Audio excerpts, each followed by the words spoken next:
Včasih greš na sprehod v naravo, včasih pelješ psa na sprehod v naravo. No, jaz sem danes peljal avto v naravo. Pa ne zato, ker bi imel preveč časa, ampak ker sem ga moral. Pa mislite, da mi je bilo težko? Težje zdaj zadržujem tale nasmešek na obrazu.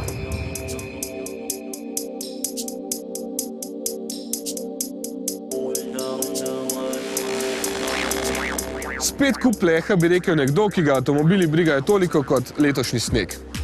Spet drag kup pleha, bi rekel kakšen zavisnež. Predrag. V bistvu stane skoraj 150 000 evrov, pa še ni. Ampak ni le skupaj zbita pločevina, to je BMW 650i.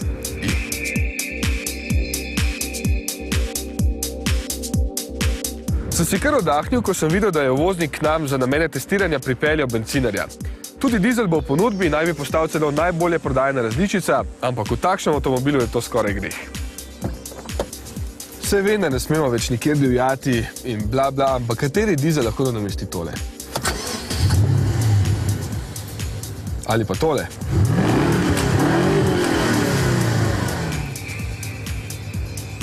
A ja, pa to?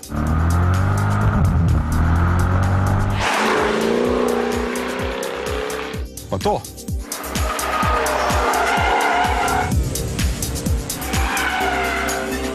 Sem že mislil, da pri BMW-ju ne znajo več narediti tega, pa so me k sreči spet prijetno presenetili. Kljub vsem modernim tehnologijam za zmanjševanje porabe in glasnosti so z izpuhom uspeli popraviti napake, tako da ta lahko da sedaj nekaj več glasu od sebe.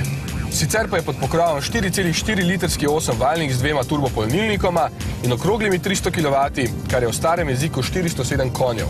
Ampak to se sploh ne sliši tako hudo kot 600 Nm navora, zato vleče kot bik celo v te strme klance. Do 100 km/h na ravnem pospeši v 4,9 sekunde, porabi pa poprečno, tako tovarna, 10,5 litra na 100 km.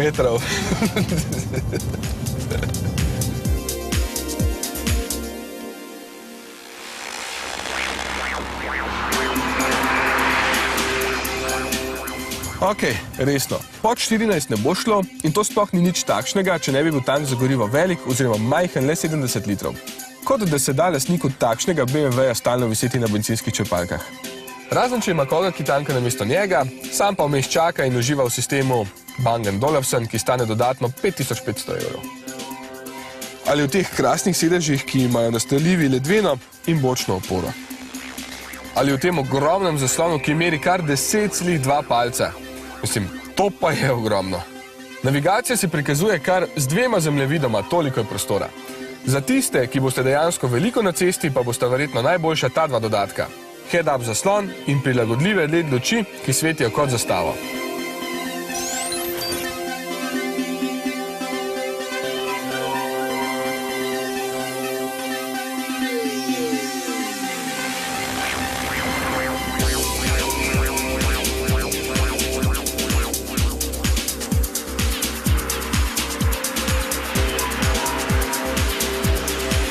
Pa še ena glede športnosti. Takšen BMW je hiter, ima veliko moči, zmogljive gume, zadnji pogon in ESP se da izklopiti, pa vseeno ni športen. V teh ovinkih ga preizkušeno prehiti skoraj pol šibkejši, predvsem pa približno 4-krat cenejši Megane RS. Razlog? Več jih je, tehta slabi 2 toni, dolg je skoraj 5 metrov, medosna razdalja meri 2,85 metra. Torej je jasno, kot je bilo vedno. Veliki kupeji so za uživače in pozerje. Izredno prijetno se je z njim voziti počasi, prestaviti v Comfort Plus in enostavno uživati v grgranju motorja. Veliko jih bo raje razkazovalo takšnega na parkiriščih pred lokali, kjer je največ gostov, čeprav meni še vedno ne da miru tale gumb. Sport off. Samo malo bolj odprte ovinke poiščite, pa bo šlo prav lepo počez. Volanski mehanizem je v tem načinu predvsej bolj trd in prav presenečeni boste, kako dobro se v bistvu ta gmota drži ceste. Le na njej ostanite. Če želite še več športnosti, bo prav kmalu na voljo tudi M6, pravi športni vozniki pa bodo pač ostali pri M3. Obstaja pa še nekaj več od takšnega 650i. Alpina B6.